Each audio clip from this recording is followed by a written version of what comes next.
Hey, I'm Golden JOR, and a few years ago I decided to watch some of the old Disney movies that had José Carioca in it, as well as his more recent appearance.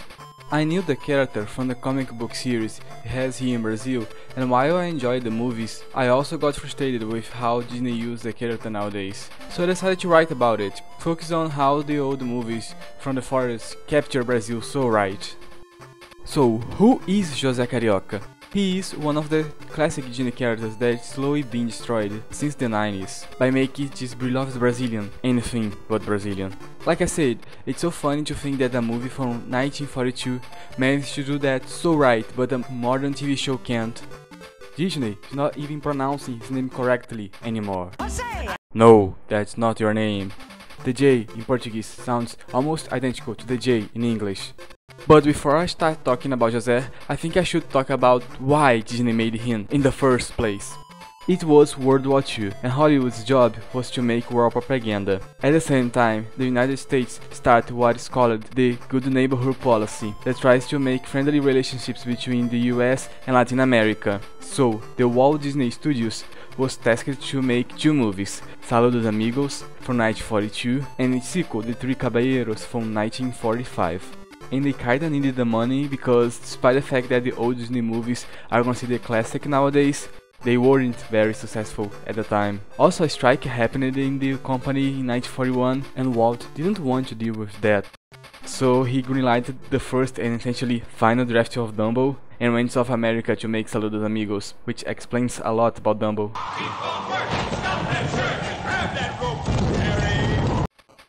But the story about Disney and the war is something that I see a lot of people talking about when the subject is war propaganda or even the Good Neighborhood Policy. But one part is usually ignored: Brazil. What was going on here? Why wasn't Brazil part of the Allies for the majority of the war? Why did the United States feel the necessity to make the Good Neighborhood Policy in the first place?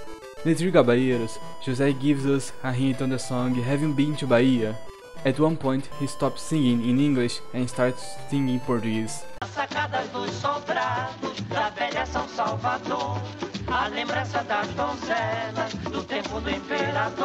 Brazil was nostalgic about the long dead empire, disappointed with the republic, and in love with a dictatorship. So, before we start talking about Brazil from the 40s, we need to go back in time to understand Brazil in general. Everything started with Napoleon. Okay, this isn't a video about the history of Brazil, so I'll try to make this as quick as possible and skip a lot of important stuff. Here, have a gameplay of the Master System version of Castle of Illusion while I talk. When Napoleon invaded Portugal, the reigning prince Dom João VI, or John VI as he is known in English, realized that the least important part of the Portuguese Empire was in fact Portugal. So he decided to move to Brazil and make Rio de Janeiro the capital of Portugal. The first and only time a capital of an European country was outside Europe. John also upgraded the status of Brazil from colony to kingdom, giving Brazilians the same right as the people from Portugal. He stayed for a few years, but he knew that he should return. But at the same time, the Spanish and British colonies were getting independence, and the only reason why the same wasn't happening in Brazil is because he was there. Brazil was the mainland of the empire. So as a compromise, he went to Portugal, but his son, Pedro, stayed in Brazil as regnant prince. Pedro knew that this wouldn't last for very long, so he traveled the country saying to local leaders that if Portugal reverted the status of Brazil to colony, they shouldn't start a local revolution. Pedro would declare the independence of Brazil himself. That's exactly what happened in 1822. While Pedro had to fight some Portuguese troops that refused to leave, Brazil's independence was quite pacific compared to the rest of the continent. Emperor Pedro I of Brazil was quite a fan of the democracy stuff that was happening at the time. So he created a constitution similar to the one from the United States, with the main difference that there wasn't a president. That was the job for the emperor. Still, Brazil was one of the most democratic countries in the world at the time. Pedro I ruled Brazil for 9 years. At the end, his popularity was very low, and a lot of people wanted him to resign. So he did in 1831. When his father died, he left Brazil to become Pedro IV of Portugal, leaving Brazil without a ruler. Next in line was his son, Pedro II, but he was only 5 years old, and according to the constitution, he could only rule when he was 18. So, in the meantime, a regency was made with nobles and politicians to rule the country, but nobody was happy with that, and the revolutions started showing up everywhere, and the country almost fell apart. However, when Pedro II was 15 years old, they realized that they didn't have to wait. They just needed to make him legally 18. So that's how a 15 but legally 18 years old boy became the Emperor of Brazil. Pedro II ruled for 50 years, and he was very loved by the population. But there was a problem he kept delaying: slavery. By the end of the 19th century, the majority wanted slavery to end, but Brazil had another problem called farmers. Brazil never had a true revolution. During the colony times, nobles were given lands bigger than some countries in Europe, and people worked and lived in their lands. They had private militias, and what the farmers said were law. The farmers were the slave owners and the biggest obstacle to end slavery. The Golden Law was declared in 1887, ending slavery. 1 year later, the farmer joined the military to overthrow the government, starting what is now known as the Coffee and Milk Republic. During the Coffee and Milk Republic, votes weren't secret. Everybody knew on who you voted, and you better vote on the person your boss told you to vote, if you still want to have a job, or house, or head. The old republic was known as the Coffee and Milk Republic because the presidents were the farmers from the coffee and milk industry taking turns. Even if people liked the opposition more, there was no chance of them winning. Everything was rigged. So in the 1930s, it wasn't surprised to see that the candidate supported by the president won. But the military wasn't a fan of that anymore, and they overthrew the government again, and put Getúlio Vargas, the candidate from the opposition, as president instead. Vargas was very popular and was always against votes not being a secret and wanted more worker rights. So it wasn't surprised that he decided to throw the constitution away and made a new one with secret votes and other new stuff like women's right to vote. This constitution lasted for 2 years because Getúlio became a dictator for 15 years. That's how the Vargas era started. And it was in the middle of this crazy mess that Disney created José Carioca. Yes, this still is a José Carioca video.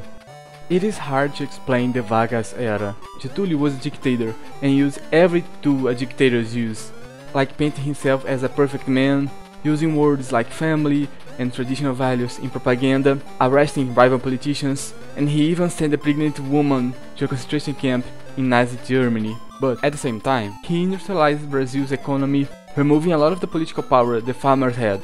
He created companies that are still important to Brazil to this day. Not surprised that people loved him. After being a dictator for 15 years and the democracy was already reestablished, he ran again for presidency in the 50s and won. During the war, people didn't know which side Getúlio Vargas was, because he didn't have one. Getúlio used the war to get money no matter where it came from, and both sides were willing to give. Getúlio was also trying to change Brazil's image in the world. During the time of Dom Pedro II, Brazil was the second biggest economy in the American continent and an important player worldwide. But during the Coffee Milk Republic, Brazil became just another country in Latin America that people didn't even know speaks Portuguese. Vargas created a new image for the country, one where Brazil is a tropical land where people should go on vacation and women wear furs on their head for some reason. And then the Good Neighborhood policy and Vargas' plan became one. Getúlio Vargas financed a lot of Brazilian artists to go to Hollywood, and it paid off. The singer and actress Carmen Miranda became a huge success, and stuff that she did ended up being synonymous with Brazil, like putting fruits on the head. That was her thing. For the US, the Good Neighborhood policy was a way to try to make Brazil and other countries to join the war. But for Brazil, it was an opportunity to make Brazilian propaganda to North America. So when Disney was tasked to make a movie about Brazil, it is not surprised to see how great it portrayed the country. Hollywood was filled with Brazilians. So I guess it's time to talk about José Carioca and the movies, starting with 1942, Saludos Amigos. Saludos Amigos was released in August 1942 and is about Walt Disney and his team traveling to South America, learning about their art, culture, and geography, and making shorts based on their travels. The movie has 4 segments: Lake Titicaca em Peru, Pedro em Chile, El Gaúcho Goofy in Argentina, and Aquarela do Brasil in Brazil, of course. In the 40s, the Walt Disney Company was having financial trouble and couldn't make a full movie, so they packaged shorts together and released them in theaters as a film. A lot of people like to say that Bambi was the end of the golden era and Saludos Amigos the first at the package era, but that doesn't make any sense. Saludos Amigos is a complete film with a beginning and an end. Walt and his team are the main characters.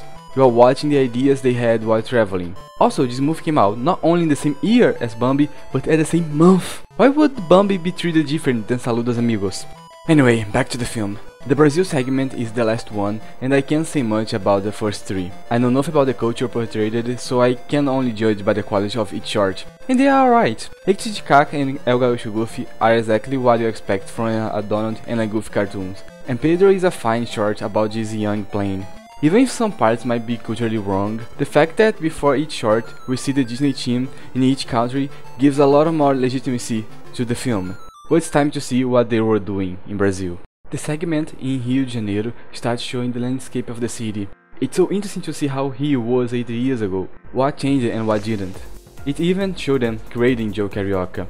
Then the live action section, it plays a song called Escravo de Jó, a song that children like to sing while playing. It means slaves of Jó, and as you can imagine by the name, it's pretty old, and is also known for having different versions of the lyrics in every region.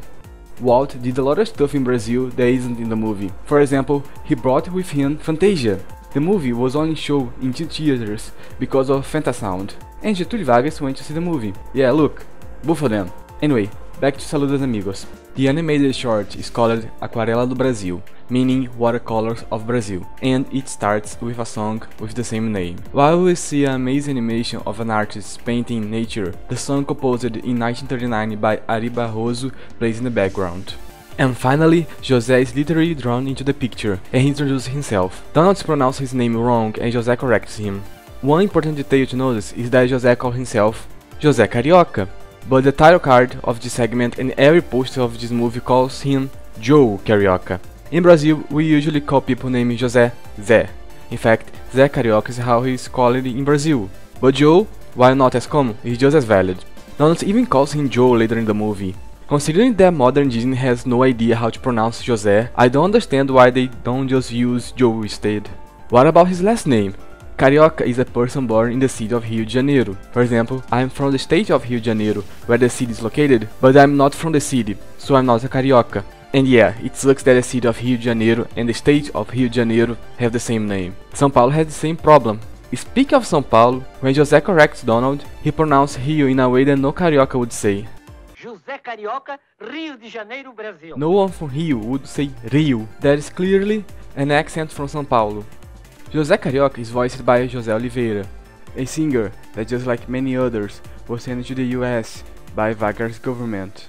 While both the character and the actor share the first name, José Oliveira is not carioca, he's from São Paulo. The only moment that I can notice this is here, and it doesn't really matter. His performance is great and a lot of José Carioca charms came from José Oliveira. After the introduction, Joe Carioca hugs Donald as if he's a long-time friend despite the fact that they just met. This is a thing that people from Rio are very known for doing. Joe starts speaking Portuguese even though Donald does not understand a single word. This is also something that people from Rio are very known for doing. José then invites Donald to go to see a lot of places in the city and even in Niterói, the city from the other side of Guanabara Bay. Donald asks what is samba and Joe starts playing Tico Tico no Fubá, an instrumental song composed by Zequinha de Abreu in 1917. While Saludos Amigos used the original instrumentation version, the song also has a version with lyrics composed by Aloysio de Oliveira in 1937. I mention this because Aloysio is the person singing Aquarela do Brasil in this movie. After the song ends, Donald gets drunk and starts dancing in a place that looks like the Cassino da Urca, a casino José Oliveira worked for a short while. Brazil banned gambling in 1946, but the building is still there to this day. And that's how the movie ends, with them dancing. Considering the very natural way that Joe Carioca speaks and the casino showing up at the end, I wonder how much of this segment in Brazil was based on José Oliveira. I think that would explain why it feels so natural. It was made by Brazilians, the song, the places, and the character. I cannot say the same of the other segments in the movie and the culture they represent, but I couldn't ask for a better way to represent Brazil from the 40s. But this is far from being the only time you will see Joe or José Carioca in a theatrical film, because in 1945, Saludos Amigos got a sequel. The Three Caballeros is more of a sequel to José's segment in Saludos Amigos than from the whole movie. It starts with 3 random shorts, but the rest of the first half of the movie is about José and Donald traveling to Brazil, and the second half is about them meeting Panchito and going to Mexico. The Three Caballeros is about Donald's birthday and the presents he got. The first gift he opens has 3 movies about rare birds. I think they are boring. Sorry, but I don't care about the penguin and the flying donkey, and this section in general feels so out of place in the movie. Between these 2 segments, we have the introduction of Araquan, a crazy bird that reminds me of the 40s Woody Woodpecker shorts. He shows up during the Brazil part of the movie but disappears when Panchito is introduced. I wish he was in the rest of the movie. It would be nice to see Araquan antagonizing the 3 main characters. After Donald finished watching the movies, it's time for his next present, a book from Brazil, with a small José Carioca inside. Yeah, this movie is weird. Ah, Pato Donald! Como vai você? Como vai essa força? Por onde tem andado? Há quanto tempo que eu não vejo? Que é de novo? Or, as you Americans say, what's cooking? José asks if Donald has ever been to Bahia, one of the 26 states in Brazil, and points to it on the map, and that's not how you write Bahia. The way it's written in the movie, it means bay. This is how it's written throughout the whole section of the film.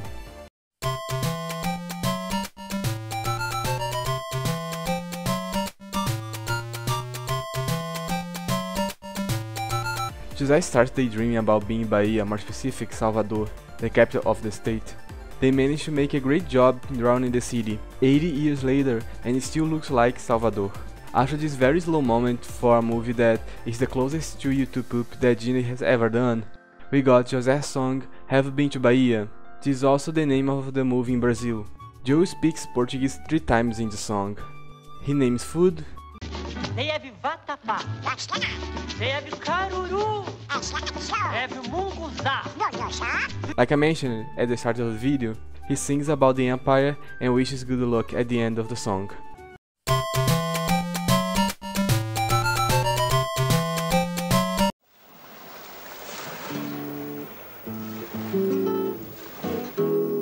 Você já foi à Bahia, nega? Não?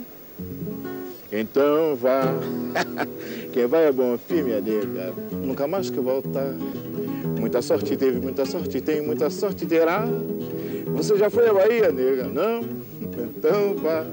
Lá tem vatapá, então vá. Lá tem caruru, então vá. Lá tem munguzá, então vá. Se quiser sambar, então vá. Nas sacadas de sobrados da velha São Salvador.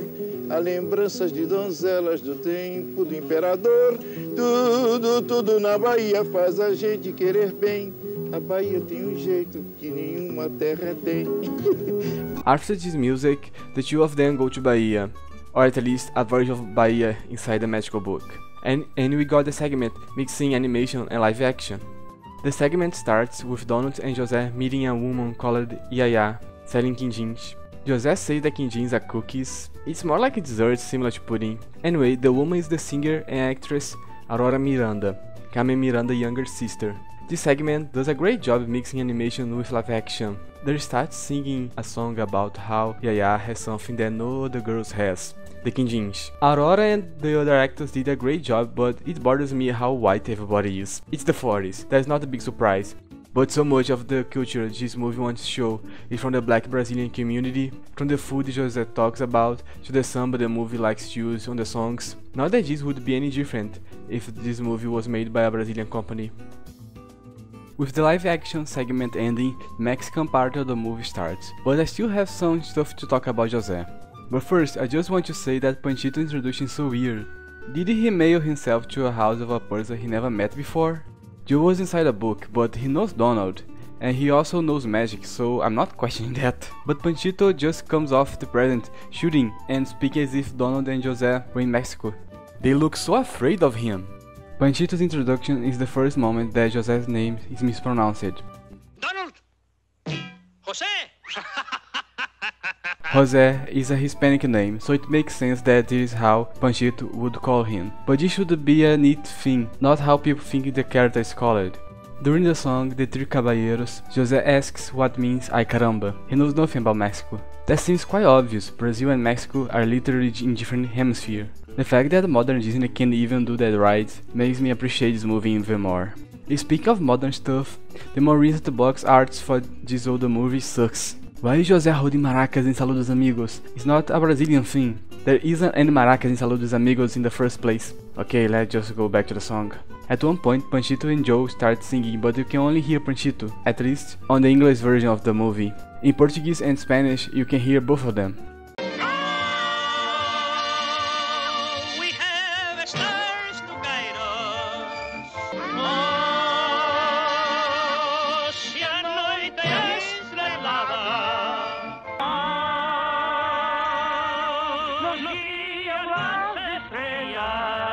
This isn't the only part where this happens.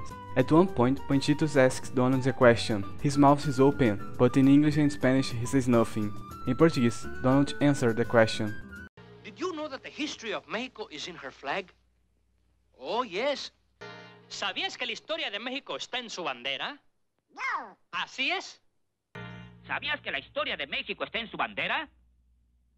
Así es. I think it's important to mention that the Portuguese and Spanish version were made at Disney, and that José Oliveira and Clarence Nash, the voice of Donald, both reprised their roles.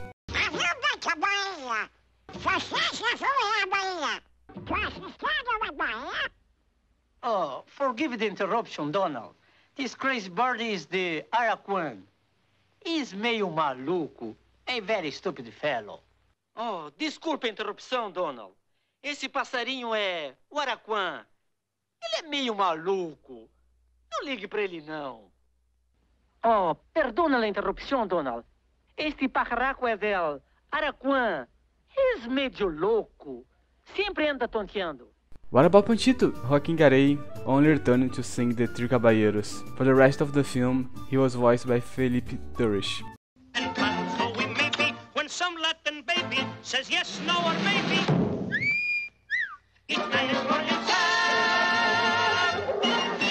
Mas é uma pena que se uma morena quebrar-nos o lema e cada por si. Aunque somos cuates viendo una sonrisa de mujer que pasa, cada uno para él. Oh yes, you see, many hundreds of years ago, the god of the Aztecs commanded them to build a big city where they would find an eagle destroying a serpent. Así es. Mira, hace muchos séculos, el dios de los aztecas dice que construyesen una ciudad donde encontrasen una águila devorando una serpiente. Así es.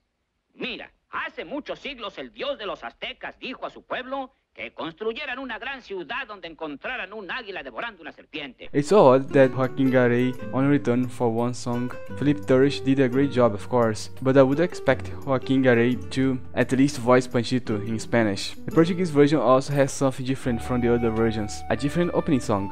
In English and Spanish it plays The Three Caballeros, while in Portuguese the main theme of the movie is Os Quindins de Ayá. Also, why is the Spanish audio has a worse quality than Portuguese and English? They were all made together. Did they never remastered the Spanish version? And now that I finished talking about The Three Caballeros and Saludos Amigos, I wonder, did they accomplish what the government of the United States hoped? For Brazil, it didn't. At least, that's my personal opinion. While Brazilians really wanted to see the country entering the war, for many of them it wasn't the allies they wanted to help. A lot of people wanted to see Brazil picking a side, but pressure wouldn't change Vargas' strategy. Critics of the government kept saying it's easier to see a snake smoking than Brazil entering the war. Brazil finally joined the Allies in 1944, and after Walt learned about the saying, he drew a snake smoking that became the symbol of FAB, Brazilian Expeditionary Force, and they fought in Italy. But at the end it wasn't the movies that made Getúlio Vargas change his opinion. Brazil entered the war when it was basically won, because like I said at the start of the video, that was always the plan. After the war ended, so did the Vargas era. He resigned in 1945, and after 15 years of dictatorship, Brazil was democracy. But that's not the end of José Carioca's theatrical career, so let's talk about Melody Time from 1948. Melody Time is a movie made of musical sections similar to Fantasia. One of the sections is Blame It On the Samba, where Donald and José are sad and Araquan helps them with music. The song is in English, there is no dialogue, and the live action Omi is also from the United States, so I don't have much to say. It is a good song and it's nice to see that José had more theatrical appearance in a Walt Disney Animation Studio film than characters like Goofy.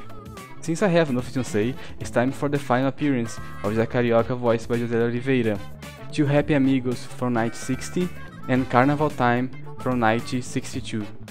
Two Happy Amigos and Carnival Time are TV episodes of the Walt Disney Anthology series. Two Happy Amigos works as a sequel to The Three Caballeros, but unfortunately I couldn't find the full thing. The short is about José visiting Donald in the United States and wanting to know more about the country. Like a reverse Saludos Amigos. This is the first time Donald calls José Carioca José instead of Joe, and it's the only time he does that correctly. Special delivery, Mr. Duck. What's that? Greetings from José. See you soon. Donald! José Carioca. My friend! After Donald and José are reunited, they have a dance with girls José made of the smoke of his cigar. This was also the last time José smoked, at least in animation. Speaking of animation, they reused the song Have You Been to Bahia, recycling the scenes from the Three Caballeros, but they reanimated the start of the song, and that's neat. It's funny to see the difference of the art style at the end of the scene. Eu não sei não.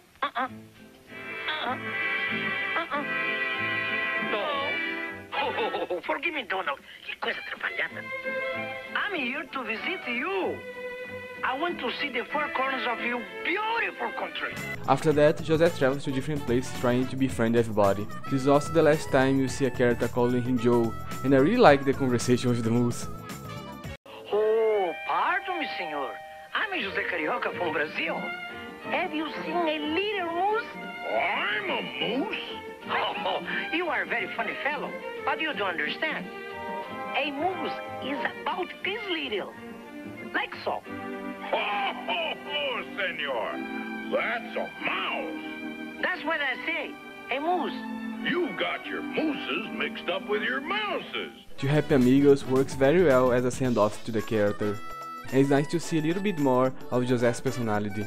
He is in 3 theatrical movies, but his appearance in Melody Time is more like a cameo. The Three Caballeros is still random, and the character talks with each other for like 2 seconds. The José Carioca from Two Happy Amigos is the same always friendly one that Donald met in Saludos Amigos, and that's nice to see, but I can feel the problem starting to show. José says a few words in Portuguese as always, but also in Spanish, and that's a sign of what will happen to the character over the years. Meet you wonderful people. See? Unlike the movies, Two Happy Amigos wasn't made to market for Brazilians. The next episode that he showed up was Carnival Time, where Professor Von Drake explained Carnival with the help of Donald and José. The episode is just them talking over live action footage, but we see the character goofing around from time to time. What is Blocos? No, not the Blocos. Blocos. They are clubs. Club? Oh, I see. You mean clubs, didn't you? That's how I say. Clubs. Dance. Clubs. These are groups of people who get together and practice all year in songs and dance, just to say can compete in the carnival for big prize. Oh, these are dancing clubs that get together so they can compete for prizes in the carnival. Oh, that's different. The episode ends with them reanimating the dance from the Three Caballeros, but with Von Drake in the place of Panchito. And as far as I know, this was the last time José Oliveira voiced Joe Carioca. José Oliveira passed away in 1985, but the character is still alive. We would only see Joe Carioca in animation again in the 90s, with a voice actor that isn't Brazilian, pronounce his name wrong. But that's a topic for another day. This video was about his early days, and how well they managed to make a true Brazilian in the 40s. And it's not hard to see how it happened. They just asked Brazilians to make it. From the dialogue, to the voice, to the songs. At the end of the day, José Carioca was made by Brazilians. And one day I want to see him like that again. Anyway, thanks for watching.